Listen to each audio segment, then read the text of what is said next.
Good evening. I'm really pleased that so many of you were able to make it to this evening's virtual Year 9 Choices event. Whilst as with all things this year, this evening is different to previous years, one thing stands firmly true, and that is that this evening is absolutely about our students. I've been really fortunate throughout my life to be surrounded by extraordinary people, and these people have taught me about strength, sometimes quiet strength, sometimes not so quiet strength, dignity and the importance of resilience. These are values that will be familiar to you all already as students and as families of Northampton School for Girls, and characteristics that you have all had to demonstrate over the course of recent months. It's also worth remembering at this stage that Northampton School for Girls continues to be one of the academically highest achieving schools in the county, and this doesn't happen by chance. Our girls are part of a school community that is committed to educating them to their fullest potential and to providing them with a wide range of opportunities that will allow them to flourish personally and to make a difference to the world around them. We're really determined to ensure that the experiences of this pandemic don't deter from that. We won't let the challenges or the difficulties that many of our students and families have experienced impede on their future and the possibilities ahead of them. And so Year 9 and all your families, today is about making some really important decisions about the future.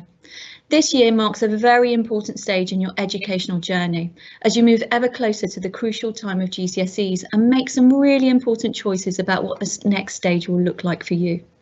This evening is about providing you with the information that you will need to make those choices in the very best possible manner. It's always been incredibly clear to me that success isn't about the background that you come from, and neither should it be. Success is about the confidence that you have and the effort that you're willing to put into the work that you are doing. I can tell you this without reservation. Hard work pays off. It always does. Effort pays off. It always does. And sticking with it, even when it gets really difficult, pays off. It always does, and it always will. The next 2.5 years will be decisive ones for you at Northampton School for Girls. There's absolutely no doubt about it. And as a school, we remain wholeheartedly committed to making these years great ones for you. In return, there are a few things that we ask of you, and that is around equal commitment to your success. We want you to work hard. We want to make sure that you invest the effort, and we want you, above all, to stick with it, even when it feels really tough. It will be worth it. We hope this evening provides you with answers to the questions that you have about making the important decisions around your choices. I'll now hand over to Mr. Smith, who will guide you through some of the details of the process.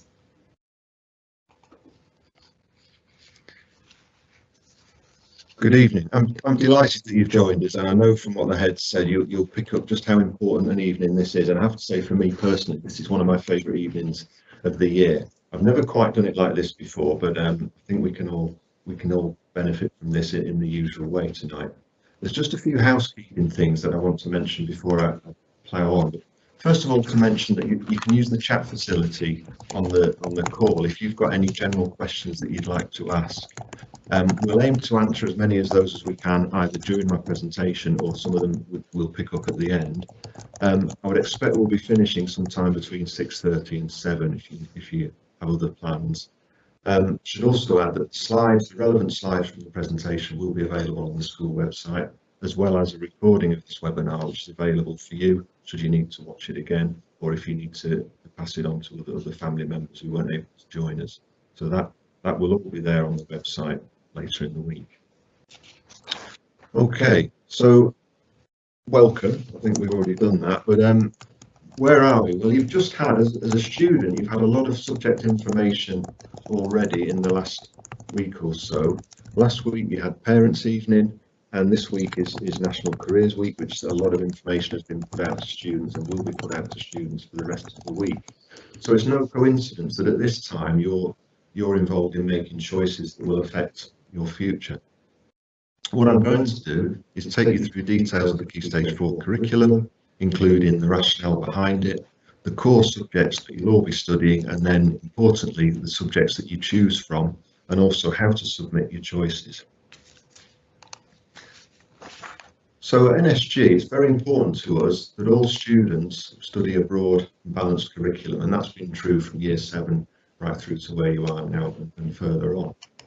But at Key Stage 4, you get that unique situation where for the first time you're starting to make some choices about what you do and equally what you don't study in the next few years. Now, we offer our choices so that no student is prevented from being able to access options, whether that's for further study or career choices later on. So to do that, we've got to tread that line between breadth and balance. So in these choices, what you'll see is a full range of subjects that will not only stretch your daughter academically, that means they'll make her scratch her head, but also they're going to enhance her practical and creative skills, and she'll be learning all sorts of practical and movement things that she perhaps couldn't do already, and developing the skills that she's got, as well as offering a combination of learning experience, so it isn't all about learning in the same way, and that learning experience will help her find what best suits her needs going forward. Now, at this point, I like to look outside of school because particularly with this being National Careers Week, I think it's important to remind ourselves about employability skills and characteristics. And there are 2 that stand out, and this isn't anything new, and I think possibly in the last 12 months this has been even more important than ever, but the skills particularly of self-management and resilience. Now, this may seem an odd time for me to talk about this, but I think what we know is that when our students are learning with us and following a full range of subjects, we've also got our eye on those skills that go way beyond a set of qualifications that a student could get in any school. What we do is we grow our students into the young adults that they'll begin to become later on. We also know that employers and business leaders, when they identify what's needed, they talk about these core employability skills, but also they want relevant and suitable qualifications, and I'm confident that's what we're offering for your daughter here at NSG. Now, a little bit more about qualifications. Typically, the qualifications covered in years 10 and 11 sit on this diagram, they sit across level 2. So it'll mostly be GCSEs, but also that you'll hear qualifications that have got a label such as BTEC or Cambridge Nationals. Now they are equivalent to GCSEs, and you can certainly find out more about their equivalents if you're looking at entry to other courses and colleges later on. But many students will take their GCSEs and then progress to A levels and then on to higher education, training or employment as they work through level 3 and then higher levels of education. Now I'm delighted at this point to introduce our Director of Sixth Form, Mrs. Green, and what she's going to do, she's going to explain a little bit more about how the choices that you make now will open up opportunities later on, either in our Sixth Form or in wider education beyond that. So I'd like to hand over to her just now. So I hope you're able to hear me. I hope you can see from the slide at least that in terms of GCSE choices that you are making now, A-level choices are not overly restricted based on your GCSE choices, unless you're doing a particularly specialist subject at A-level, such as maths, languages, art or music, where you may have been required to study that. In terms of sciences, I'll just mention that because obviously there was an issue with my microphone. We offer both double or triple award science at GCSE. So whichever science route that our students take at GCSE, they will have science routes available at post-16, because most A-level or BTEC science courses at post-16 would expect one or other of those qualifications. So we're deliberately keeping science options open for our students. Most post-16 providers also have subject-specific criteria for the courses that they offer. So it's worth having a look at different post-16 providers as to what those look like. At NSG, we have them listed on our website, and the link is on the following slide that will help you to be able to identify if there is a particular subject you will have needed to have done previously. So I'll just spend a minute talking about the entry requirements for our particular sixth form, and you will find that most sixth form providers have a general entry requirement and then subject specific in addition. So our general entry requirement is that you have a GCSE grade 4 in English, one of your English, and a GCSE grade 4 in your maths. And then what we do is we look at how you've done across your best 8 GCSE grades. and we total up the score of those best 8, and that dictates which pathway you have access to. Now, that is not a limiting kind of factor in many cases, because it may well be that you have a best 8 GCSE score that totals over 40, which allows you to do 3 A-levels, but you actually want to do a more vocational route and you would like to do a BTEC. So that is absolutely open to you. So I've put on this slide how those scores are calculated and therefore what pathways are available. Obviously, when you are in year 11, I will explain this in much more detail so that you can be fully informed about what you do in terms of those 16 choices. But I just wanted you to be aware at this stage that keeping your options open to enable you to meet general entry requirements for post-16 is something just to bear in mind. Okay. The next thing that I would like to talk to you about is whether your GCSE options actually affect what you do after leaving the sixth form. And I know that seems a really long time away, but for some of you, you may well have a career choice in mind already and be thinking about, do I have to have studied a particular GCSE subject in order to get to that career route? Okay. And again, a bit like with post-16, there isn't a huge limiting factor in relation to this. Okay. So most universities will require, just like most sixth forms will require, English and maths at GCSE grade 4. Okay. Now there are some universities who will expect those grades to be a grade 5. So it's worth checking individual institutions if your child does already have a particular route in mind about what they want to do when they leave school in the end. For some particular degrees or careers, there isn't a stipulation about which subjects you ought to have done at GCSE. So like I say, for most degree routes, actually, the broad and balanced curriculum that we offer at NSG will keep all of those pathways open to them. So just to give you an example, a law degree doesn't usually stipulate which subjects that you should have studied either at GCSE or at post-16. Okay. Now, there are a few courses where the opposite is true, clearly. So things like medicine or dentistry or to go into foreign languages would require you to have done particular A-levels or BTEC level 3s in the sixth form. So it's worth, as I say, investigating this as best you can. And there is a really useful guide that's called the HEAP guide to universities that when we send out the PowerPoint afterwards, I've actually linked the picture on this slide so you can have a look at that and see what the advice is in relation to choosing particular degree routes and any subjects that may well help to facilitate routes into those courses. Okay, so that was a very quick overview, but I hope the main message really is that the curriculum that we offer in terms of our GCSE curriculum actually aims to keep as many options open, both at post-16 and post-18 as possible for our students. Okay, I'm going to hand back to Mr. Smith, who's going to tell you a bit more about that balanced curriculum.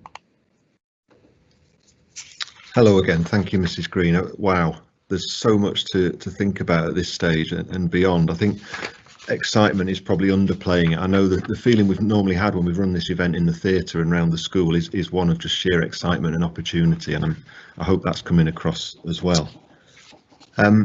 Now, as you're making your choice, and this is probably as much for the students as anyone here, and I hope for quite a lot of you, you're able to watch this, you're able to join us with parents, and you'll be able to have some discussions about these things. But for you, the student, you're in the best position to know what subjects are best for you, but that is quite a daunting prospect. So you need to think about what you want to study, which is your bit of it, but you also need to listen to what your teachers have been saying to you and what they think you'll do well in. And I know you've had an opportunity to do that in the last couple of weeks. But also, given a lot of what's been said tonight and a lot about National Careers Week, think about what might be useful to your future career. Now, nobody's expecting you to know what that is going to look like, but it's likely it will follow existing interests that you've got, and you probably, for some of you, you've got quite clear career interests already as well. And then the other thing to remember that perhaps gets forgotten sometimes is to take those things that you find interesting, you know you're succeeding in, and you know you're going to enjoy and have a lot of fun doing. So there's a lot to think about when you're making your choices, but listen to the people around you, whether that's in school or the people out of school.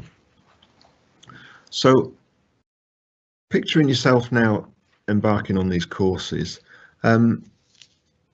as you can tell from what we've been saying, there's a lot to take on board here, and there's a lot to get stuck into. So if you're going to manage all the challenges and expectations of yourself and others around you, you need to think about how you're going to manage that. Now, so far through your schooling at NSG, you'll have received regular learning indicators, and they already will have shown you how committed you've been and how successful you've been in your learning habits. And we know that for lots of you, that's been good and excellent right through, and that will have continued up to recently. So it's clear to us from recent years that the students that get the best learning indicators are the ones who are most successful when it comes to their qualification courses at GCSE and on at A-level. And it doesn't actually matter what grade you're aiming for or where your aspirations are, you still have to work hard and be an effective learner to make the progress that you're capable of. Now, just to add to this, I would add as well as the study habits and knowing that what you're doing will be challenging, it's not helpful to take too many qualifications. The challenge shouldn't be that you're trying to do so many qualifications that it's too much, but the challenge is to do what you're doing and do it well. So the 9 or 10 GCSEs and equivalents that you'll be taking with us is plenty for what you need, but it is manageable. And the other thing I would add at this point, the whole idea of extracurricular, whether that's in school or out of school, is that we know so many of you are involved in so many activities, and I know that's been a difficulty in the last 12 months, but I would encourage you more than ever to go back to those, because we know again that our students that are successful are the ones that are balancing their workload with passions that they have that go way beyond the qualifications that they're doing. And that for us has been another indicator of our students that go on and be successful in their studies. Okay, so now we're going to move on to the subjects that you'll be studying. And when we talk about core subjects, these are the centerpieces of the curriculum that you'll all be studying. And there are no surprises here that you'll be taking your GCSEs in English, both English language and English literature. Maths and science goes with that as well. But then alongside that, you'll all be taking your core PE lessons and your PSHE programme. Now, PE is particularly important, as you know, and as we've discovered more than ever in the last few months, for our health and well-being, certainly to complement our chair-based subjects. And when I use the phrase chair-based, I never realised how chair-based some of our subjects would become this year. But certainly we need the PE and we need the movement to go against the sedentary times that we have with some of the studying. And then our comprehensive PSHE programme, I'm not doing it justice if I say what it includes, but it does include elements of social health, economic and careers education that is tailored for you at the stage you're at now and the stages you'll be at over the next couple of years. So look out for that programme, which you'll be doing with your tutor groups as well. And then science, this has already been mentioned a little bit with a nod to the sixth form courses, but I was looking at a report today that was new, but it didn't surprise me and showed me that the most common combinations of subjects usually involve students who perhaps do 1 or 2 sciences that are often involved in very strong career aspirations and interests. Now, you've already begun to study and understand the GCSE science course during year 9, and there'll be a decision to make whether or not you do triple or what we call combined, or sometimes called double. Now, that decision isn't so much one that you're making with the choices at the moment, but on the one hand, triple involves doing 3 separate GCSEs, whereas double combines those 3 into 2 GCSEs. But actually part of the issue will be an issue of the ability to cope with the pace of learning that's needed. So for those of you that 3 subjects is right, 3 separate sciences is right for, you probably already know that from the work you've been doing, but you'll be guided by the science team because they know you best. They know both your potential, but they also know your attainment at this stage as well. But remember that by taking combined science, you're not actually stopping yourself taking any of those A levels later on. And in fact, if you cope better and learn more by doing the combined science, the 2 GCSEs at higher grades, and it's likely that will open up more doors than lower grades in the 3. So think carefully about that, but that's a discussion with the science team. Okay, and now here's the list of all the other choice subjects. Now, this list isn't new, this information's been out there, but there is a large range of other courses to choose from. You won't be surprised from what's been said so far. And can I just point out, one of these courses is new for this year, and that's the Health and Social Care course, which we're very excited to introduce this year, because that not only is that a brilliant course for a lot of careers and opportunities, it particularly links to a sixth form programme that is very successful with our Health and Social Care BTEC there as well. Okay, now out of all these subjects, you'll be able to study 4 of them on your timetable in years 10 and 11. But there are some important rules to apply when you choose, as well as all the other thoughts that we've been talking about so far. So the first thing is the subjects in bold in this box. Now, you will need to choose at least one from these, and actually I've designed the form so it'll be the first choice that you make, but I'll explain that later. Now, these subjects are particularly important because they're highly regarded by universities and employers for a wide range of careers. They're sometimes known as EBAC subjects, and you need to choose at least one of them, but typically most of you will be taking 2 of these. It's quite likely that most of you will combine a language with either history or geography from here. Okay, so that's the first group of subjects to highlight. Now, on the other side, design technology, let me try and explain this one. This can be a little bit confusing, but basically the design technology GCSE is a GCSE where you specialise in one of the 3 types of materials. Okay, so there's actually one GCSE here, but you can either do it with papers and boards or textiles or timbers. Okay, so obviously if you're choosing a design technology course, you can only be given one of those. And I should add here as well, because this can be confusing from the faculty structure that we've got, that the food and nutrition GCSE is actually set apart from design technology at this stage. So that's a separate course. Now, actually in practice, it's unlikely that we would have you doing food and nutrition along with design technology because of the demands of coursework and the overlaps in terms of your time. It's an unlikely combination. So that's something to bear in mind when you're choosing. And then the rest of your choices will come from these general subjects across our different faculties. And remember that the BTEC qualifications in dance and sport are equivalent to GCSEs, and the creative eye media and health and social care, although not called GCSEs, they are recognised as equivalents. And that's the sort of information you can get when you look at sixth form entry or college requirements further on. You can find out that they're valid for what you want to do next. Okay, so alongside the subjects that you're going to take, you'll also get opportunities to enrich your curriculum and in some cases your qualifications. One of the most obvious one of those for a lot of you is the fact that you're fluent in a language that isn't English, Spanish or French. Now, for lots of languages, and I've listed some here, there are GCSE qualifications available for you to take. Now, if one of these is a language that you're fluent in, so you're able to speak, read and write in it, we'd be able to support you to take an exam entry, and we'd support you with the assessment. We can't actually provide the teaching that you'd need, but certainly if it's a language that you're fluent in, we'll support you to gain another qualification. Now, if you want more details about this, you could talk to your languages teacher or Mrs. Mays from the languages team who coordinates that, or speak to a tutor or anyone else if you're not sure. But I'll explain where that fits on the choices form as well in a little while. Okay, moving on to some other enrichment opportunities. Now, I can't do justice to all of them, but I just want to highlight a couple here. The Duke of Edinburgh Award, which I was delighted to hear over 50 of you have already signed up for, and I think you're probably waiting to get stuck into that. But that involves not only physical and logistical challenges, but actually volunteering, contributing in the community and all those wonderful things that will give you an experience that you can get beyond the classroom, as well as something to put on your CV and a qualification to go with the experience. There's also an opportunity academically to extend your maths studies, and some of you will have probably been told about that by your maths teachers. You can ask them more about it.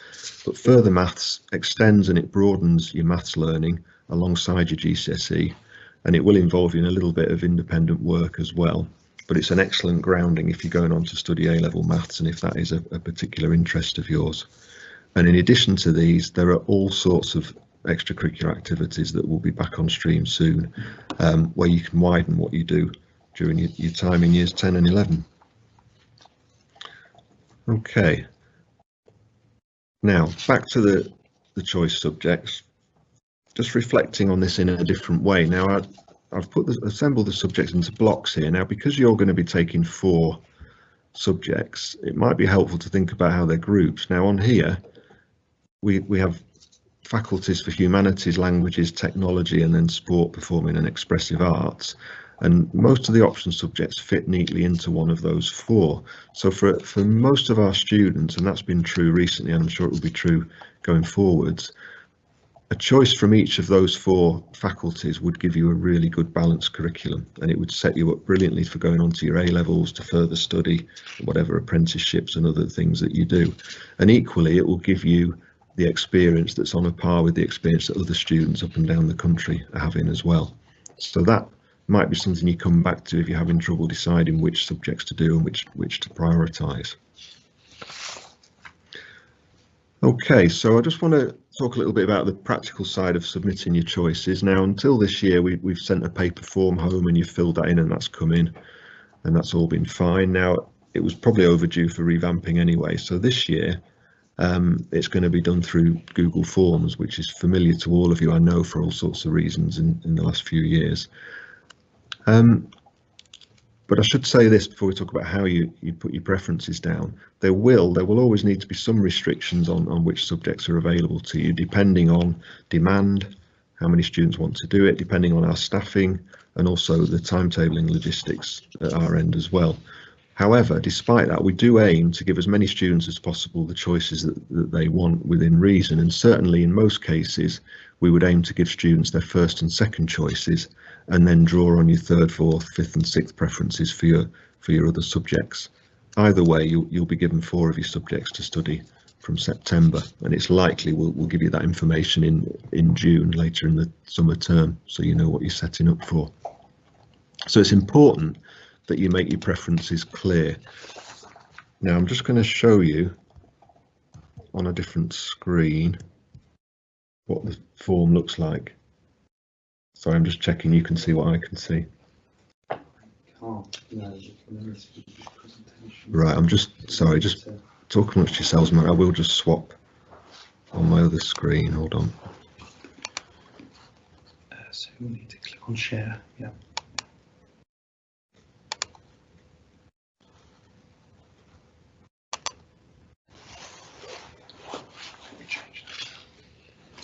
Okay, and I just felt it would be helpful for you to see this, even though it exposed my technical skills, but it'd be helpful for you to see what you're actually filling in. Now I can tell you that the link to this form will be sent to all students some point tomorrow, and it's important that you fill it in from your school account for all sorts of reasons, but it just means if you click on the link when you're logged into Google, it'll all work neatly, and it's set up so that we get the information, we know who it's for. So obviously there's a few things to fill in, the obvious things at the top, and then you get the choices. And the way I've set this up is, so in the first box you get a choice from those 4 subjects. So you'll remember these were the 4 subjects where you had to pick one from, so I've made that pretty clear on the form. So the first one will be one from there, so pick the one of those 4 that is your favourite of the 4, and then when you get to your other choices you'll get the full list of subjects.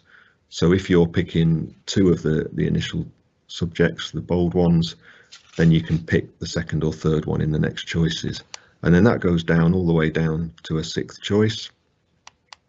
You'll notice the little red star tells you it's compulsory, so you must make 6 preferences, put your 6 choices down, okay, and that will come through, and then we'll be able to work with that.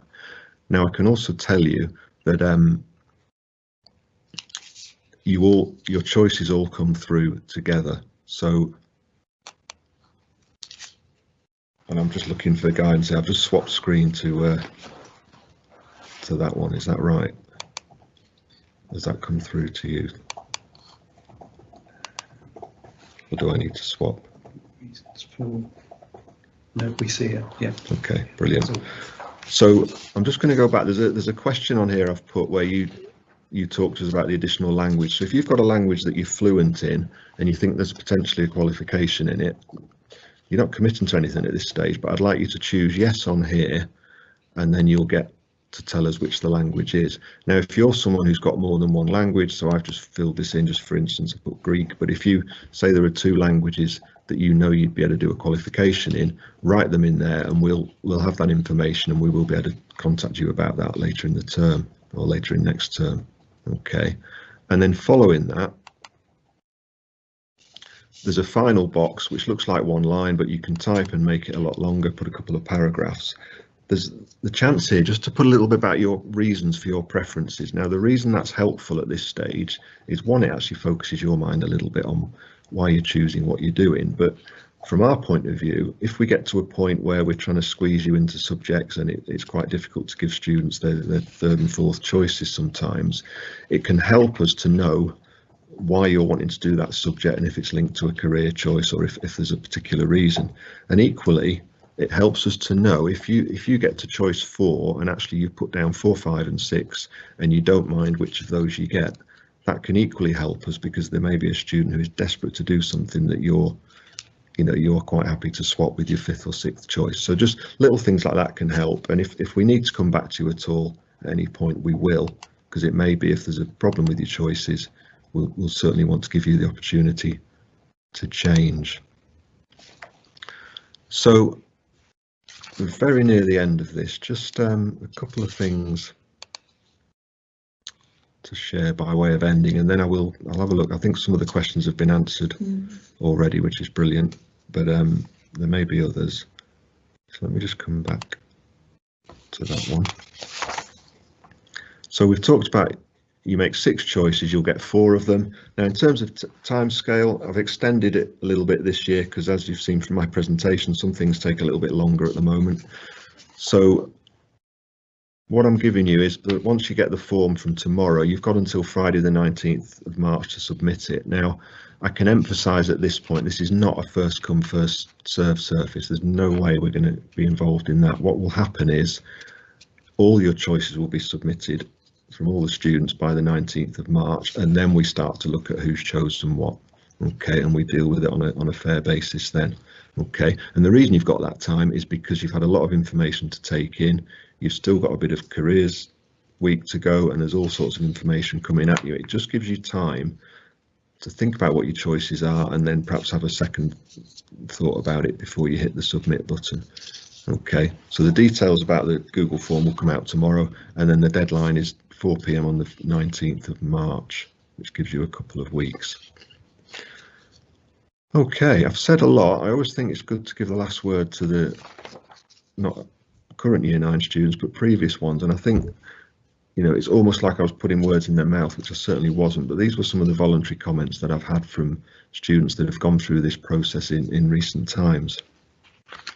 And I just think it's a helpful little reflection to think that they're telling us things like, don't pick subjects because your friends do.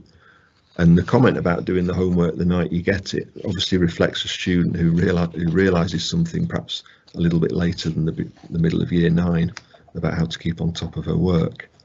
Okay, and I think the other comments in there speak for themselves, and that perhaps might reassure you. If you're the year 9 student or the family that has sat there, you're a little bit unsure maybe about your 3rd, 4th choices.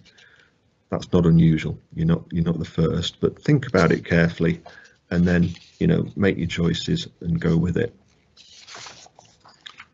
Okay, so as I said earlier, the key slides from this evening and a video of the presentation will be shared on the website. The link is here inside this slide, and it's the same place where all the subject information has already been put, so you'll see these things added over the next few days. If you've got any specific queries for anything that's been said about 6th form, I'm sure Mrs. Green won't mind responding, and I've put my email address there as well. If you've got queries that are perhaps specific to your daughter, the form tutor is the best person to answer those questions, and they will certainly pass them on if they need to, but they know your daughter and her situation best, and they're the one that really can give that support there as well. Okay, and at this point I want to thank you for your attention, because I can tell from here that you've been listening well, and you've hopefully taken in what you need to. And I think it gives us the opportunity to answer any more questions that have come up. I'm just looking to colleagues in case there's anything So I urgent. think the questions have been answered as much as possible. Some questions about Duke of Edinburgh that we can get back to, and then learning indicators. Do you want me to bring this question? I'll table it. Go on, yeah, that'd be brilliant if you can. Let me know when I'm on. Just the microphone muted.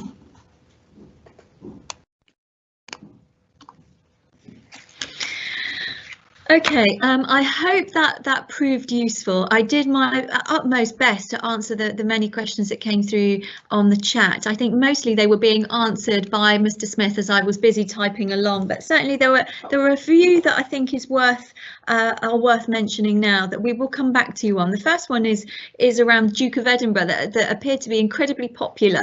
So I will ensure that some further information around the availability of Duke of Edinburgh is distributed to you. And the second one, which I think is particularly pertinent, was around the learning indicators and how these ought to be best utilised in order to guide your daughter's future options. And thank you for all the comments around the learning indicators. I found those particularly useful. And what I will do after this session is I'll liaise with Mr. Smith, and we will ensure that we communicate with you again around those learning indicators, what they mean in reality, if you like, and how to best utilise those so that there's clarity on that. But just to repeat, if there's still uncertainty, the best course of action is for you to liaise with tutors who will be able to give you further information both about the learning indicators and what that means in reality to your daughter. If you do have any further questions, please direct those to tutors, and then if they aren't able to answer them, they come up to the senior leadership team anyway, and we will ensure that you have the answers to any questions that you have as soon as possible. So I hope that was useful. My apologies for some of the technical issues. I think we had about 3 or 4 minutes of technical issues that were unavoidable, but I can assure you that Mrs. Green repeated what she said, so hopefully you didn't miss too much there. And also, as Mr. Smith said, we'll ensure that this video is available. Finally, from me, really, you will have seen from recent correspondence that we are incredibly excited about having our Year 9s back with us. So we are anticipating seeing the majority of them on Tuesday, and we really do look forward to having them back. It is an important time for them. It is important that those choices are sensibly made and broadly made as well. But please do continue the communication with us if you have any question. Okay, that's it from me. Have a lovely evening, and thank you for joining us today.